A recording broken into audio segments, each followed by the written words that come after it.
خلاف crack down جاری، 7 کارروائیوں کے دوران 425 کلو سے زائد منشیات برآمد، خاتون سمیت 8 ملزمان گرفتار۔ مزید تفصیلات سردار طاہر محمود کی اس رپورٹ میں۔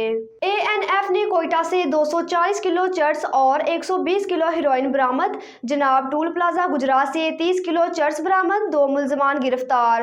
اوتھر لسبیلا میں گاڑی سے 18 کلو افیون اور 5 کلو چرس برآمد، 2 ملزمان گرفتار۔ سمڑیال سیالکوٹ میں ملزم سے 5 کلو ہیروئن اور 1 کلو آئس برآمد۔ نیازی بس اسٹینڈ لاہور کے قریب خاتون سے 3 کلو ہیروئن برآمد۔ شیر شاہ ٹول پلازہ ملتان کے قریب ملزم سے 2 کلو آئس برآمد۔ زیرو لائن تورخم کے قریب 1 کلو آئس برآمد۔ گرفتار ملزمان کے خلاف انسداد منشیات ایکٹ کے تحت مقدمات درج کر کے تحقیقات کا آغاز کر دیا گیا ہے۔